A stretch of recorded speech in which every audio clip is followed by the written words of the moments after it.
Good evening to all. Swasthvat. Today's topic is Swasthvat. स्वस्थव्रत क्या है? What is स्वस्थव्रत?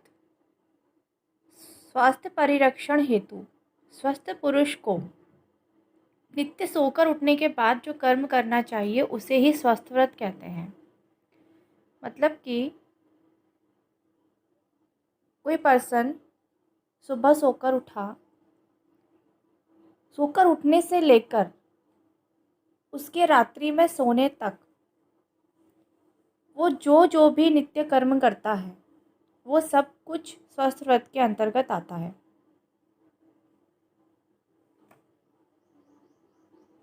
चाहे वो दिनचर्या हो, उसका दैनिक कर्म हो। दिनचर्या में हमारे सारे दैनिक कर्म आ जाते हैं और रात्रि में जब वो सोने के लिए जब वो अपने बेड पर जाता है तो उसको हम रात्रिचर्या बोलते हैं। तो दिनचर्या से लेके रात्रिचर्या तक का जो पूरा टाइम, एक पूरे होल डे का जो उसका एक शेड्यूल है, उसमें वो जो भी कर्म करता है जो कि उसके स्वास्थ्य परिरक्षण के लिए रहते हैं, स्वास्थ्य के परिरक्षण, स्वास्थ्य का रक्षण करने के लिए होते हैं, वो स्वस्थ व्रत के अंतर्गत आते हैं। ऐसा नहीं है कि हम अपने स्वस्थ व्रत में हम कोई बैड हैबिट्स इंक्लूड करेंगे, नहीं। इसमें जितने भी ऐसी सारी हैबिट्स हमारी जो कि हम डेली रूटीन अपनी लाइफ में करते हैं, जो कि हमारे स्वास्थ्य का परिरक्षण करने वाली होनी चाहिए, स्वास्थ्य का वर्धन करने वाली होनी चाहिए, हमें स्वस्थ रखने वाली होनी चाहिए, वो सब कुछ स्वस्थ व्रत के अंतर्गत आता है। स्वस्थ व्रत का यदि हम प्रयोजन देखें तो स्वस्थ व्रत और आयुर्वेद दोनों का जो प्रयोजन है वो समान बताया गया है। मतलब यदि हम आयुर्वेद लें कि आयुर्वेद का प्रयोजन क्या है और स्वस्थ व्रत का प्रयोजन क्या है, तो दोनों का ही जो प्रयोजन है वो सेम है। जो स्वस्थ व्रत है, स्वस्थ व्रत दो वर्ड से मिलकर बना हुआ है, स्वस्थ प्लस व्रत। मतलब कि ऐसी वृत्तियाँ या ऐसा आचरण करना जो हमारे स्वास्थ्य के लिए लाभकारी हो, वो स्वस्थ व्रत के अंदर आएगा। तो स्वस्थ व्रत और आयुर्वेद का प्रयोजन दोनों ही समान हैं। तो हमारे जो आचार्य चरक और आचार्य सुश्रुत हैं, दोनों ने ही स्वस्थ व्रत और आयुर्वेद दोनों का प्रयोजन बताया। प्रयोजन मीन्स कि हम स्वस्थ व्रत से हमको क्या लाभ है, हमको उससे क्या बेनिफिट है, और आयुर्वेद इससे भी हमें क्या बेनिफिट है। प्रयोजन मतलब हम आयुर्वेद क्यों पढ़ रहे हैं या हम आयुर्वेद को अपने दैनिक जीवन में क्यों उतार रहे हैं, तो उसका प्रयोजन क्या है। प्रयोजन मीन्स उससे हमें क्या लाभ होगा, उसका पर्पस क्या है। स्वस्थ व्रत और आयुर्वेद का पालन करने के लिए हम सभी को बोलते हैं, आयुर्वेद को हम प्रमोट करने के लिए बोलते हैं। तो क्यों बोलते हैं, उसका पर्पस क्या है, उसका प्रयोजन क्या है उसको करने का, स्वस्थ व्रत का पालन करने का, या आयुर्वेद में जो भी हमारे आचार्यों ने हमें बताया है कि हमें आयुर्वेद का पालन इस तरीके से करना चाहिए, तो वो प्रयोजन क्यों बताया गया है, क्या प्रयोजन है इसका कि हमें स्वस्थ व्रत और आयुर्वेद का पालन करना चाहिए। तो क्यों करना चाहिए, उसमें आचार्य चरक ने चरक सूत्र स्थान 30 में उन्होंने आयुर्वेद का प्रयोजन और स्वस्थ व्रत दोनों का प्रयोजन बताया है। क्या बताया है उन्होंने, प्रयोजनम च अस्यम स्वस्थस्य स्वास्थ्य रक्षणम आतुरस्य विकार प्रशमनम च। मतलब कि प्रयोजन च अस्य, है ना, क्या प्रयोजन है, तो स्वस्थस्य स्वास्थ्य रक्षणम मतलब स्वस्थ व्यक्ति के स्वास्थ्य की रक्षा करना, और आतुरस्य विकार प्रशमनम च आतुर व्यक्ति या जो डिसीज्ड पर्सन है उसके डिसीज़ जो उसकी बॉडी में हुई है उस डिसीज़ का को एलिमिनेट करना, या फिर उसको उसका जो कहना चाहिए कि उसके जो बाद में साइड इफ़ेक्ट्स हो रहे हैं हमारी बॉडी में, उसको रोक देना, डिसीज़ की पैथोजेनेसिस को वहीं पर रोक देना, उसको आगे ना बढ़ने देना या उसको ख़त्म कर देना, एलिमिनेट कर देना। तो ये आयुर्वेद का जो प्रयोजन है या स्वस्त्रत का प्रयोजन वो आचार्य चरक ने बताया है। उन्होंने स्वस्थ व्यक्ति के स्वास्थ्य की रक्षा करने को पहले बोला है। बाद में उन्होंने बोला है कि जो व्यक्ति विकार युक्त है या जो डिसीज्ड पर्सन है, उसमें जो उसकी बॉडी में जो पैथोजेनेसिस हुई है, जो विकृति हुई है, उसको हम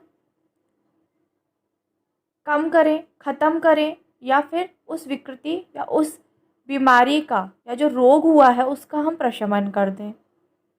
तो वो हम कैसे करेंगे? हम दोषानुसार चिकित्सा करते हैं, ठीक है, हम व्याधि के अनुसार भी चिकित्सा करते हैं। तो या तो हम दोषों का जो दोष बढ़े हुए हैं उस व्याधि में, हम उन दोषों का प्रशमन कर दें, है ना। तो यहाँ पे मेनली प्रशमनम की बात आ रही है, शमन करने की बात आ रही है, दोषों का शमन करने की बात कही है आचार्य चरक ने, ठीक है। और जो आचार्य सुश्रुत हैं उन्होंने क्या बोला है? उन्होंने भी यही प्रयोजन बताया है, बस उन्होंने अलग क्या चीज़ बोली? यह खल्वायुर्वेद प्रयोजनम व्याधि उपसृष्टानां व्याधि परिमोक्षा स्वस्थस्य रक्षणम च।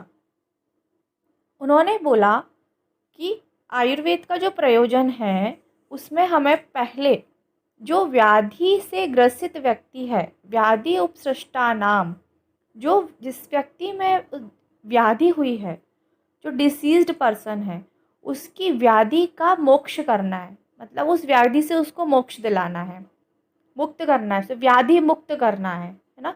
व्याधि परिमोक्षा, उसके अंदर जो व्याधि हुई है उसके शरीर के अंदर, या उसको जो शारीरिक और मानसिक जो दो प्रकार के विकार हैं, उनमें से यदि वो किसी भी विकार से ग्रसित है तो उस विकार का हमको मोक्षण करना है, हटा देना है, उसको एलिमिनेट करना है।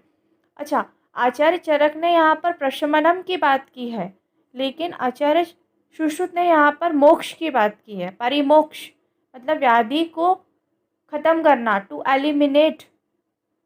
लेकिन आचार्य चरक यहाँ पर शमन की बात कर रहे हैं कि व्याधि का शमन कर देना है, शमन।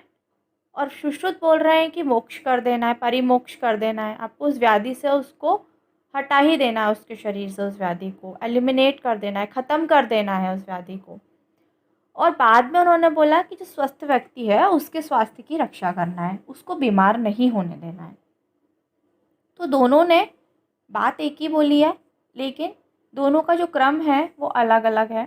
आचार्य चरक जो है पहले स्वास्थ्य पर जोर दे रहे हैं कि स्वस्थ व्यक्ति जो है उसको स्वस्थ ही रहने देना है, उसको व्याधिग्रस्त हमें होने ही नहीं देना।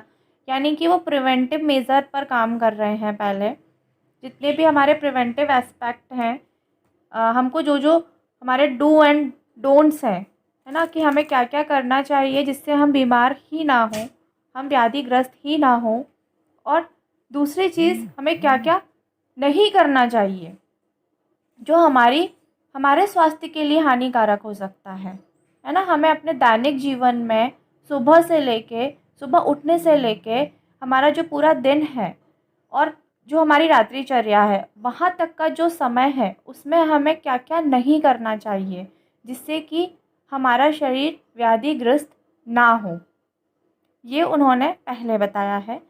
बाद में उन्होंने बोला है कि जो व्यक्ति बीमार हो ही गया है, जिसके शरीर में विकृति हो ही गई है, तो उसका जो विकार है उसका हमें शमन करना है ना। उसको वहीं पर उसके जो दोष बढ़े हुए हैं उन दोषों का हमें शमन कर देना है। लेकिन जो सुश्रुत हैं, आचार्य सुश्रुत हैं, उन्होंने क्या बोला? सुश्रुत सूत्र स्थान 8वें अध्याय में उन्होंने बोला है कि जो आयुर्वेद है उसका प्रयोजन है व्याधि उपसृष्टानाम व्याधि परिमोक्षा, यानी कि जो व्याधि से ग्रसित व्यक्ति है उसके व्याधि का परिमोक्ष, मतलब उस व्याधि को वहाँ से हटाना, उसके शरीर से हटाना, और जो स्वस्थ व्यक्ति है उसके स्वास्थ्य की रक्षा करना। उन्होंने पहले जो डिसीज पर्सन है उसके डिसीज़ को उसके शरीर से ख़त्म करने के लिए पहले बोला है, और बाद में स्वस्थ व्यक्ति के स्वास्थ्य की रक्षा करने के लिए बोला है।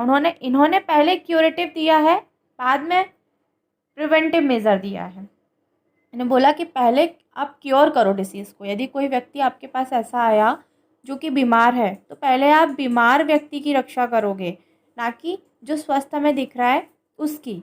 तो आचार्य सुश्रुत ने इमरजेंसी कंडीशन जितनी भी है, कि भाई एक इमरजेंसी कंडीशन में हमारे पास 2 व्यक्ति आए, उनमें से एक व्याधि से ग्रसित है जिसको तुरंत ट्रीटमेंट चाहिए है, और एक व्यक्ति ऐसा है जो रुक सकता है, जिसकी बॉडी में डिसीज़ उतनी ज़्यादा नहीं है, या फिर वो स्वस्थ व्यक्ति है। तो हम क्या करेंगे, हम पहले उस व्यक्ति को ट्रीट करेंगे जो व्यक्ति हमें डिसीज़्ड वाला दिख रहा है, जिसको इमरजेंसी में ट्रीटमेंट की ज़रूरत है। यानी कि पहले हम उसकी डिसीज़ को क्योर करेंगे, बाद में हम उसको रसायन चिकित्सा देकर, या बाकी और भी जो हमारे यहाँ पर बल्य द्रव्य बताए गए हैं उनको देकर, या नित्य प्रति सेवनीय जो द्रव्य हैं उनको देकर हम उसके स्वास्थ्य का वर्धन करेंगे।